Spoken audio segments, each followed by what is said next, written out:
Hey everybody, my name is Kobe Warner. This is KOBLIZZY, and welcome to the show. Whether you're here for the first time or you're joining me again, I'm so happy you have decided to be here today. And I have a really fun episode in store for us. I'm going to be talking about lots of things. I've been saying I was going to tell a story for the longest time. I've been like, oh my God, I have so many funny stories. I'm going to tell a story. I'm going to tell a story. And then I literally have never told a story.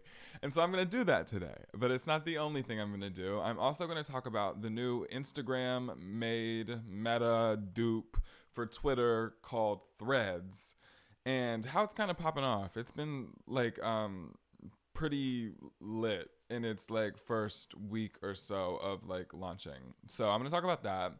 I'm also going to see Beyonce this weekend, which is insane, on the Renaissance World Tour, and I'm going to mention a brief message about that sometime in the episode. I'm also going to talk about Speak Now, Taylor's version, the newly released Taylor's version record, and then I'm going to tell my story. But I'm going to start with the song of the week, as per usual. And the song of the week is I Can See You by Taylor Swift, one of the vault tracks from that newly released Speak Now Taylor's version I just mentioned. I am obsessed with I Can See You waiting down the hall from me, and I can see you up against the wall with me. And what would you do, baby, if you only knew? My favorite part. Oh, that I could see you throw your jacket on the floor, and I could see you make you want me even more. And what would you do, baby, if you only knew? I was not expecting one of those Speak Now vault tracks to be a BOP bop, a certified bopiola. It's getting real dark in here. I was trying to use natural light today, and now it's just like getting so dim. If the quality in this video is insane, it's because I'm not going to start over. I'm sorry that the sun's going behind clouds or whatever's happening outside right now. But anyway, I Can See You is amazing. And it's my favorite of the vault tracks. There's 6 total on Speak Now Taylor's version, and I Can See You is my favorite of the 6 for sure, by a country mile. And regarding like the re-recordings, you know, all the songs that Taylor Swift has previously released and was re-recording, I first just want to say I'm really happy that she has now been able to re-record and release half of her first 6 albums that were stolen from her. She's re-recorded 3, and that's half. All that's left is debut, Taylor Swift, the self-titled album, and 1989 and Reputation. And it's really, she's done all the country records. She's done Red, Speak Now, and Taylor Swift. Or she hasn't done all the country records. She's done 3/4 of the country records, and she has 2 pop albums to do.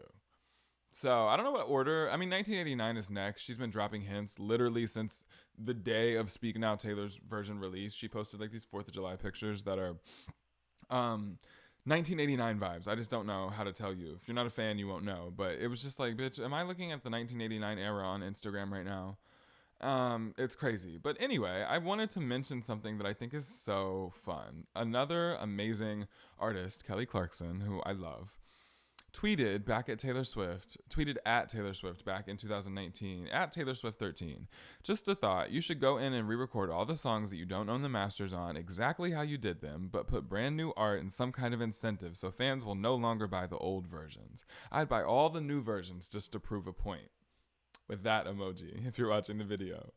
And I just love that. I see that tweet on social media. It resurfaces, you know, once in a while now that these re-recordings are coming out. And I just love that Kelly Clarkson had said that. And she also, Kelly Clarkson recently released an album, and she's been, you know, doing a bunch of interviews and press to promote it. And somebody asked her about that. It was Andy Cohen, I think, on Watch What Happens Live. And she was just like, oh, I mean, she's a smart girl. She might have already thought about it beforehand, something along those lines. But it's just cool that Kelly Clarkson had that idea. And the fact that she even said add an incentive and new artwork. And then, you know, of course, Taylor Swift's putting new artwork and adding a vault track and as an incentive. You can hear me scratching. ASMR? Scratching? ASMR? She's adding vault tracks as an incentive. She's doing music videos. The I Can See music video is cunt. It is so good. Has Taylor Lautner in it, Taylor Swift's ex-boyfriend, and Joey King and Presley Cash, and who were both in the Mean music video 13 years ago. back in 2009 or 10. And anyway, it's so cool to watch Taylor Swift break records with re-recorded albums. Like, you better do it to him, girl. That is so cool. I love it. Anyway, so I Can See You as a bop, and I'm really into it. And yeah, that's that. Now we're gonna talk about Threads, because I made an account. I made it on the first day it was launched to the public. I think it was launched a day before that to like influencers and stuff, because there was a couple people already on it when I got there. But I literally, even though I got on the first day, I'm the 4 millionth person to do it. 4,900,000 and how do you read big numbers? 4,900,000 4,903,376th person. That's me on Threads. And it's crazy because now, a week later, there is 150 million people on Threads. Like, maybe that's an over exaggeration, but Mark Zuckerberg tweeted like 2 days ago that they'd passed 100 million people already in the first week, which is crazy. I don't think a social media platform has ever grown that fast. But also they were wise, because like if you log into Threads, you like download the app for the first time, you just log in with your Instagram account and your handle's already reserved. Like, nobody can get on Threads and make a Threads account. You have to have an Instagram account. And so it's actually really smart to integrate them like that. And I think that's definitely what lended them the ability to grow that quick. You know what I mean? 100 million people in a week is absolutely insane. That's insane. It's like a pretty big country. America has more people than that, but America's a huge country. Like, 100 million people is a lot. Are you kidding me? That is so many people. And so I was just going to say, I like Threads. It's really it's a beta version of an app. It has like bugs and it's messing up a lot of people's Instagrams. Like, now that they have Threads, their Instagram won't work. And it really doesn't have that many features. There's no hashtags. You can only search for people. You can't search for topics or like tweets or, threads. So yeah, I don't know. But Elon Musk is in a tizzy about it. Like, he is really not happy that they are, making he called them copiers. Basically, he's like, competition is fine, but cheating isn't. And then he said him and Mark Zuckerberg should have a dick measuring contest. And I'm like, what the fuck is going on, America? So anyway, that's Threads. I just wanted to mention it briefly. You should get it. You should try it. It's fun. But it's really not much different than Twitter. It's just a little bit more positive right now, but that won't last long. And there's no ads, but that also won't last long. So I'm like, it's really just another social media platform to operate, to be honest. So take that with what you will. It's fine. It's better than all the other Twitter. I tried to say competitors and Twitter at the same time. It's better than all the Twimpetitors. It's better than all the other ones. Like Spill. I got Spill. Like, you had to have like a referral code, and I found one on Twitter, and I got Spill. And then I literally deleted it as soon as Threads came out. And then I got Hive Social, and I deleted that as soon as Threads came out. I'm just like, yeah, Threads really took over. So I guess that's really what it's done, is kill all the other all the other Twitter competitors. It definitely has dog walked them, like curb stomped them. But yeah, I don't know. Twitter still has some things that Threads doesn't. So we'll see what happens. It's going to take a few months to tell if Threads is really going to stick or if it's really going to take over, so to speak. So we'll see. I'll be reporting more on that later. Like I'm a journalist or something. This is a pop culture podcast, bitch. It ain't the news. I'm going to see Beyonce on Saturday for the second time. I saw Beyonce and Jay-Z at the 2018 On the Run 2 tour. And Beyonce is the artist of my life. Beyonce is my icon. Beyonce is a legend to me. She is a living legend. Not just to me, to many people, to worlds. She's a celebrity to celebrities. And she is insanely and undeniably talented. She is an A++ vocalist. She is a superstar performer. She has stamina to do very long shows and dance hard. And she innovates even though she doesn't have to. She's could, stick to the same style for each album, but she doesn't. And she's always switching it up and changing things and changing the game and surprising us and pissing us off sometimes when she gets us used to getting visual albums and then she doesn't put out a visual album and the people are like, where are the visuals? I'm like, she is ever changing and forever setting the standard. She's the reason all your faves release music on Fridays now, because before that, albums used to come out on Tuesdays, bitch. Beyonce is the girl. Beyonce is that girl. And while I love tons of artists, Ariana and Lady Gaga and Naomi Campbell too, but she's not a singer. And while I love, Taylor Swift, while I love, I'm looking at my wall, Miley Cyrus, while I love, all these people, Harry Styles and Lil Nas X, while I love all these people, there's just something about Beyonce that will never be replicated, never be replaced, never be, truly mirrored, never really be emulated. Beyonce is one of one. She's number one. She's the only one. And don't you dare try to compete with her. And if you don't get the reference, I don't know if this is the podcast for you. I said after the On the Run 2 tour, I would never miss another Beyonce show because I was really mad that I didn't get to go to the Formation World Tour. And so I won't. And I've yet to.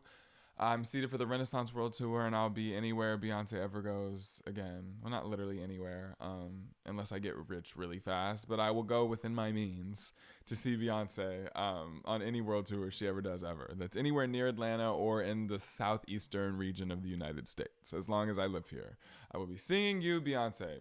I love you, mother. I am your mother. Hey, you listen to me. People are hating on that song, but I kind of think it's a bop. Stop all that mansplaining, no one's listening. Tell me who gave you permission to speak. I am your mother. You listen to me. Like, you're just a bum bum bum bum bum. Are you kidding? Bum bum bum bum bum. It's a bop. Whatever, you guys. Like, y'all just don't like Meghan Trainor, and I don't even know why. She be doing that little doo-doo, boppity boop boop, old school music. She does her thing like she does it. Like, she has a brand, and I'm not mad at her for a brand. I'm all about branding. Good for you, girl. Anyway, let's talk about Speak Now. I wanted to talk about, like, the album cuts. I mentioned the vault tracks and how my favorites I Can See You, but, it was really, like, for me, my Taylor Swift my Taylor Swift fan behavior started very young because I liked country music when I was a little kid, because I was just kind of raised around country music to a degree and like old school R&B and stuff, but like my mom's side of the family listened to country music, and so I'd hear Taylor Swift on the radio and I'd be like, yeah, that's the girl. And so I was on the train in Fearless was the album that got me on board. And so when Speak Now came out, I didn't get to go to the tour. That was actually the tour I've mentioned before. I was supposed to go to the Speak Now World Tour, and then I didn't get to go. Because these people... Anyway, I don't have to mention the story again. I've already told it a couple of times. I'm still bitter, as I've probably mentioned before. But anyway, Speak Now is a tour I didn't get to go to. And so I would literally just sit on the family computer and watch the tour videos over and over and over again, just because I loved Taylor Swift so much. So yeah, hearing Speak Now was... similar to hearing Fearless and similar to hearing Red. These are all albums that I listened to when I was a kid. And that was a long time ago. All three of the albums. Fearless the longest. Speak Now a long time. And Red a little bit less than Speak Now. But it's just like, wow. To hear those albums a decade later, at least all of them, is wild. And to hear Taylor sing some of these songs in her grown-up voice, especially Never Grow Up, hearing her sing that as a grown-up is heart-wrenching. Dear John, the new Taylor's version, is magical. Back to December has really been hitting for me right now. I love the new version. Sparks Fly was my favorite Taylor Swift song as a kid, and so that one's definitely being bopped. She changed the lyrics in Better Than Revenge, as I'm sure some of the Swifties are aware. I don't know if I think it's that big of a deal. And it's not that I don't think misogyny should be taken seriously, but the entire chorus of that song is kind of misogynistic. And then she changed one of the lines just because it said something about sleeping on a mattress, implying the girl's sex life. But the entire chorus was kind of slut shaming her. So I'm just like, if you're going to change one line, change the whole thing. And if you're not going to change the whole thing, don't change none of it. That's my opinion. But I guess maybe I shouldn't be commenting, damn, it's getting dark in here. I guess I'm not the one to lead the charge on the misogyny conversation. So maybe somebody else should let me know what they think. But I'm just like, change the whole thing or don't change it at all. But I like hearing her say, now go sit in the corner and think about what you've done. I love that soundbite. I've also been loving Mine and Ours. This love is ours.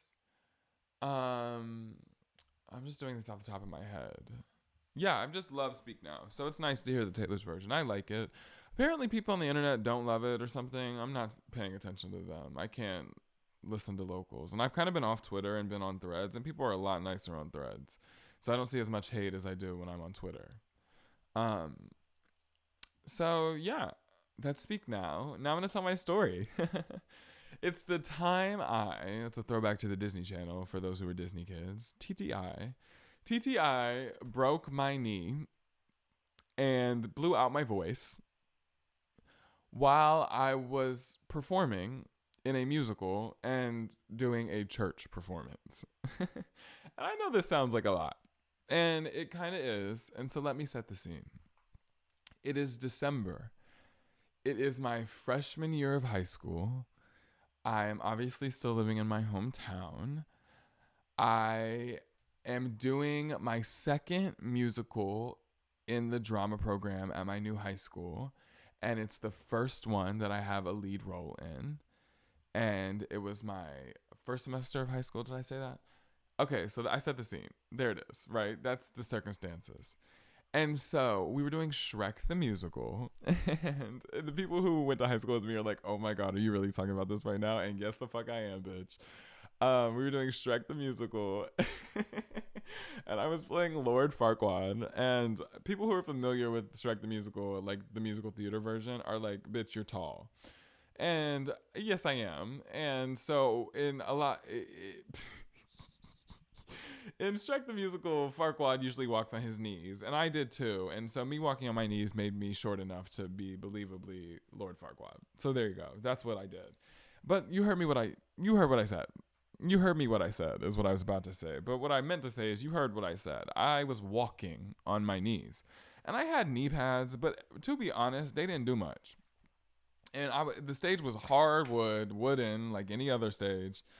And I don't know. There was like this one part in Welcome to Duloc where I would like run on my knees. I would like run to the front of the stage on my knees. And the knee pads, worked a little bit, but it wasn't like the most comfortable thing ever. And there was this other part where I had to like ride in a wagon. And so I had to like crouch down a lot. And so I'm telling you all of this because, well, actually, I'm kind of getting ahead of myself. Let me talk about how I didn't know my lines. So I said this was the first musical where I had played a lead in high school, and that was true. And so, and I guess Farquaad's not even that big of a part, but it is a lead character, so to speak.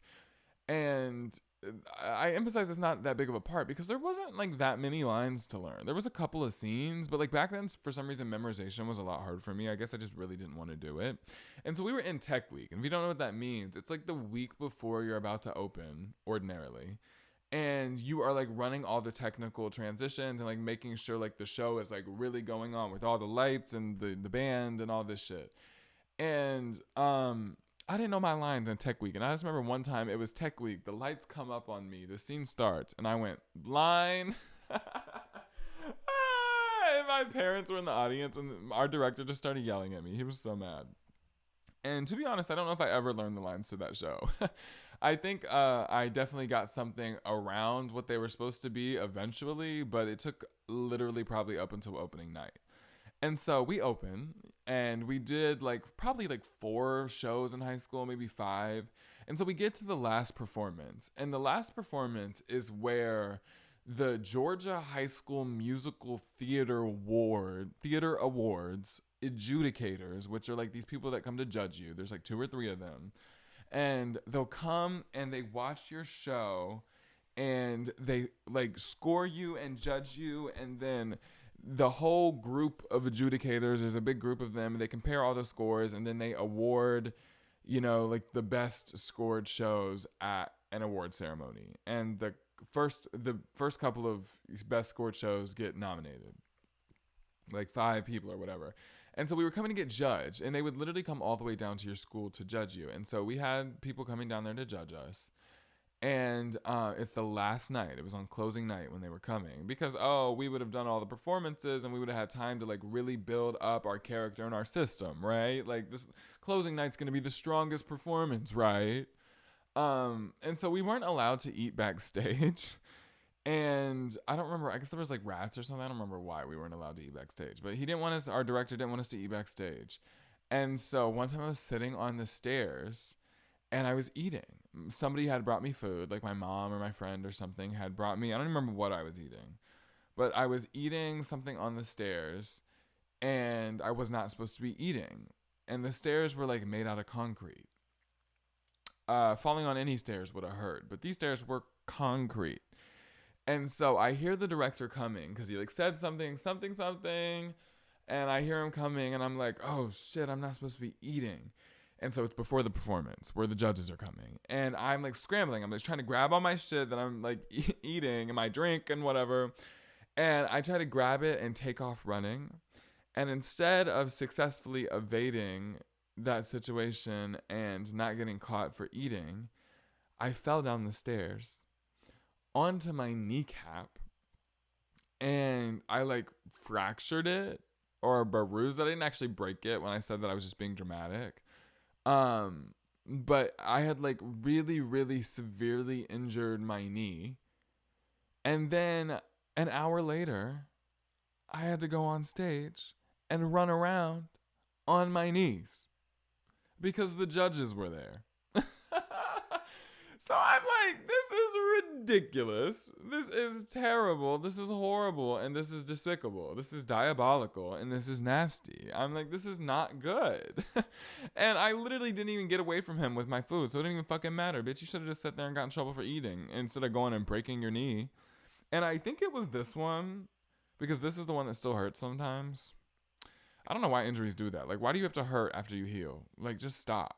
Like, I just don't know. Like, stop hurting. But anyway, so my knee is killing me, you guys. And like, they had given me ice and they had given me, I don't know, BioFreeze or whatever. They'd wrap my shit up and then put my knee pads on. Like, they had done everything they could for me, giving me, maybe, I don't know, I guess something like ibuprofen wouldn't help pain for that. I don't know. Maybe it would. I don't know how medicine works. But anyway, I don't think I took any medicine, or maybe I did. I really don't remember. But I go on stage. And it was just a circumstance, like having to run up to the front of the stage during What's Up Duloc on my knees. Like, are you kidding? Having to crouch down in that fucking wagon, bitch, for one scene hurt so bad because like somebody was sitting on my legs. I don't remember who it was, maybe Fiona or something. It was like really bad. Like, it was such a bad performance for the judges to be there. And I'll be damned if during the show my mic doesn't stop working. And so now my mic's the only one that's not working. Everybody else is mic'd, so the audience can hear them. And I'm having to yell and scream so I can be heard. But then I also sang this one song called The Ballad of Farquaad, and it was like, my daddy was a miner, but he wasn't much around. And it was like really low for me back then. I don't remember. Dum, dum, dum, dum, dum, dum, dum, dum, dum, dum. It's a piano. My daddy was a miner, so he wasn't much around.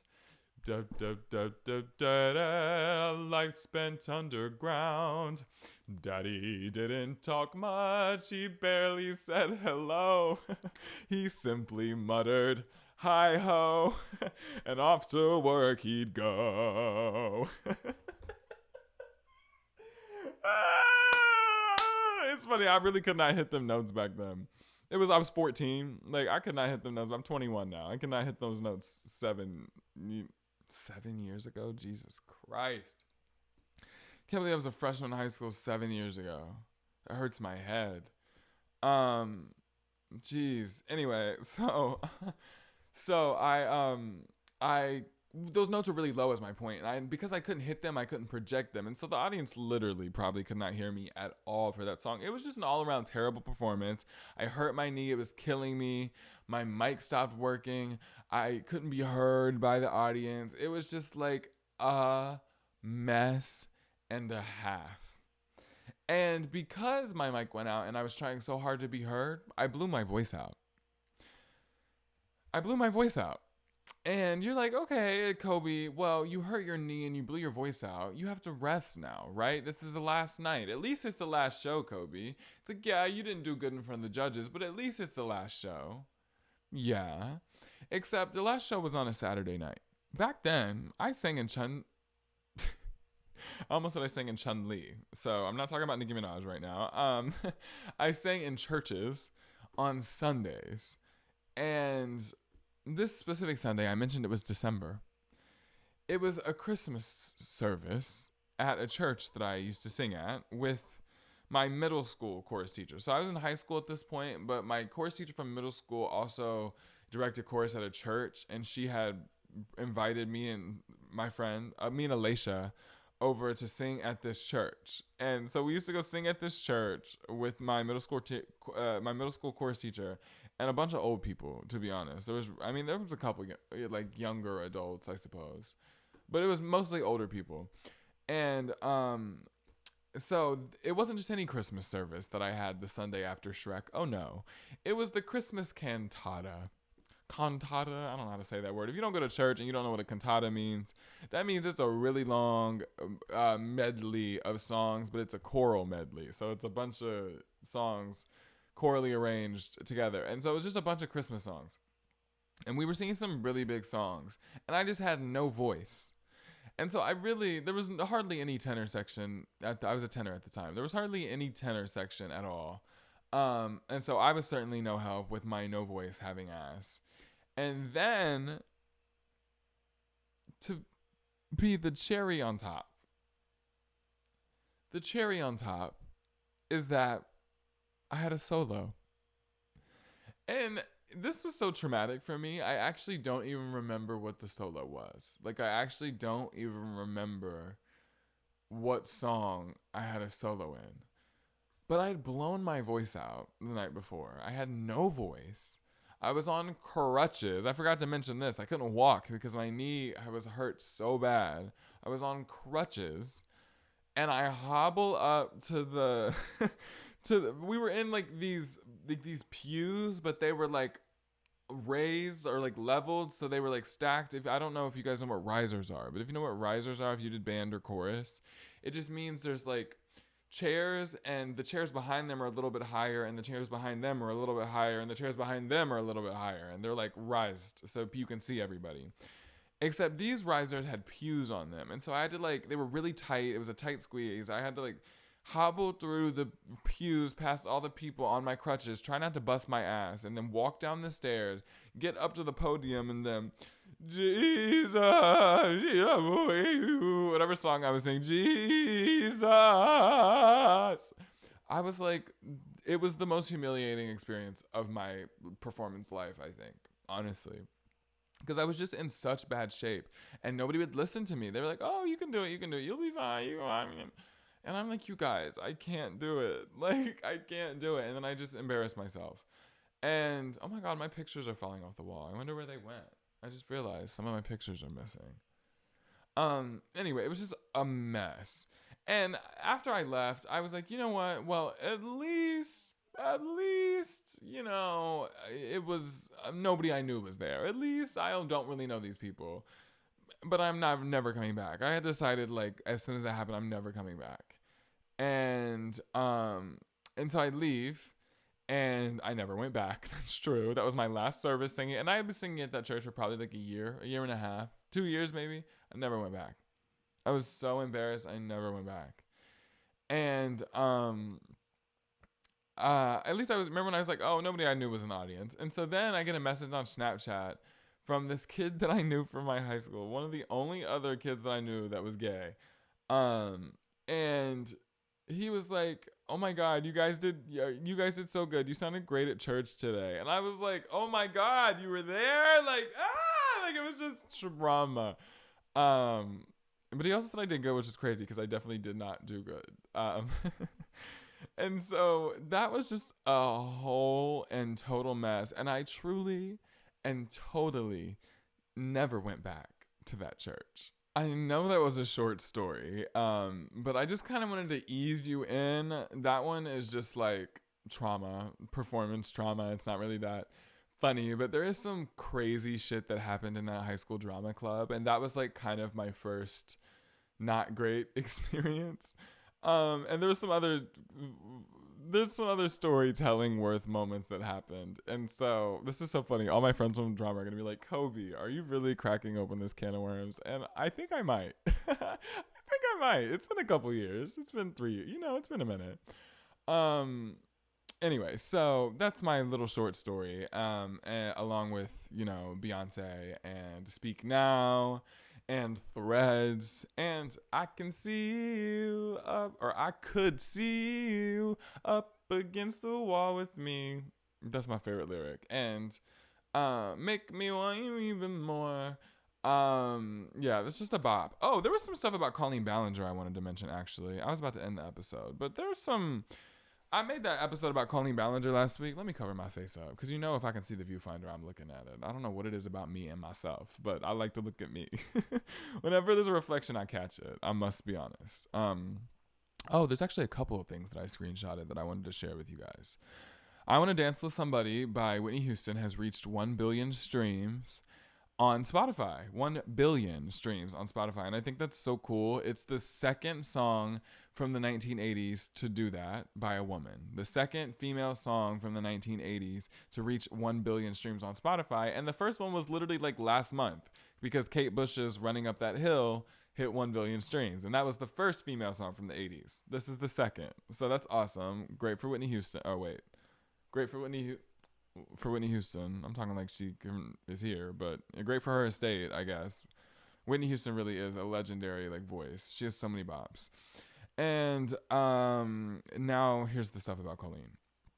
So I watched the H3 podcast about Colleen, and that's like Ethan Klein and Gila, and that's where Trisha used to do Frenemies with Ethan. And so that was actually my introduction to Ethan. I didn't know about H3 before Trisha did Frenemies with him. And I haven't really watched him since, or watched them since Trisha stopped doing Frenemies with them in that controversy. But I watched their podcast on Colleen Ballinger, and it was actually so funny. They're really kind of hilarious. They are funny people. But there's some stuff about it they reacted to Colleen's 10-minute toxic gossip train, and she copyright striked them on YouTube, which is so funny. She uploaded it to CD Baby and copyright striked them, or copyright claimed them. And it says that she uploaded it to CD Baby because it says it's on behalf of CD Baby Corporation. And I think when she uploaded it, I have a theory. This next part is alleged. I think when she uploaded it to CD Baby to copyright strike Ethan, she accidentally put it on streaming services. I think you can do that through CD Baby. I don't think you just have to sell CDs there. Because I don't think she would have genuinely put it on streaming services on purpose, but it did surface on Apple Music. And then Pop Crave posted about that. And then Colleen Ballinger's, this is a quote from Pop Crave on Twitter. Quote, quote, Colleen Ballinger's legal reps tell Pop Crave that Ballinger did not upload the 10-minute ukulele song Toxic Gossip Train to iTunes and Apple Music. It's now been removed, which is accurate. When I went to her artist profile on Apple Music and pulled it up, it did say Toxic Gossip Train, but when I clicked on it, it wouldn't play. So they removed it immediately as soon as they uploaded it. But I think maybe that had something to do with the fact that she uploaded Toxic Gossip Train on CD Baby to then copyright claim Ethan. I think she did do it. Maybe it wasn't on purpose, but when her lawyer said she didn't do it, I'm like, I don't know if that's accurate, because she definitely did copyright claim Ethan. Like, that's for sure. So, yeah, that happened. Also, the remainder of her tour has been canceled. She was on tour, and the rest of it was canceled. So that's just something else that happened. And I think that's it. I just want to keep kind of reporting on this because now that I've talked about it, it's like this is a situation that just keeps changing and evolving. Like since I made that episode about her last week, like the day after I taped it, the next day all those blackface allegations came out, and like the video of her doing single ladies, and then people were saying she was in blackface. And I was gonna like make an edit to the episode to add that in, but then before I could even do that, people had come out and said it was actually green face paint. But that's actually not the only racist thing she had done. So even though that's been disproven, it's like she still had that one video where she was impersonating like Mexican people with her sister. She has a Miranda video where she's teaching you how to sing like a big black woman. And honestly, yeah, there's a lot of problematic shit. So I just don't think the fact that she didn't do blackface is gonna make her a victim. Like you're not a victim, and your apology is still trash. Like I can't believe that shit's still up. To be honest, I think that she's just concerned with the fact that she has a hit video. She's like, I'm not taking it down. It's a hit. Who cares if they don't like it? It's a hit. 10 million views. It's a hit. Let me see if it's 10 million views is how much it had last time I checked. Toxic Gossip Train. I will say that song is fucking catchy and like an earworm that makes you want to kill yourself kind of way. Oh, I mean, an earworm that makes you want to Kermit kind of way. But I'm like, that song is 11 million views. I'm like, that shit is crazy. I would play you a clip of it, but baby, you can go watch her video and give her a view because she's not gonna let me get one off of her. She gonna send me a claim. And I'm not gonna let Colleen copyright claim me. I don't want her to see all this shit because then she gonna start coming for me too. I don't want her lawyers on my ass. Now that she got lawyers, this whole time I'm thinking she ain't got a legal team because of how ridiculous she was acting. The whole time she has counsel. I'm like, they let you do this? You need to get a new lawyer. But also she has the same lawyer as the guy that got convicted of like sexual assault, or Danny Masterson, the guy from That 70s Show. Let me look up what his conviction was. Masterson conviction, because I think she has the same legal team as him. At least that's what I saw. Ooh, oh my God, he got convicted on rape. 2 of 3 counts. Sorry, trigger warning. Jesus Christ. Okay, let me look up Colleen Ballinger legal defense. What the fuck? I thought it was gonna be like not it's any better. Anyway, Jesus. It says her legal team. Who is her legal team? I don't know, but the only thing they spoke out about is blackface. So that's, I guess, the only thing they're saying she didn't do, because she did the rest of it. She sure did. So yeah, I'm gonna end the episode here. I just wanted to update you on some of those hot topics. Unfortunately, one of my childhood faves is now a hot topic for grooming and racism.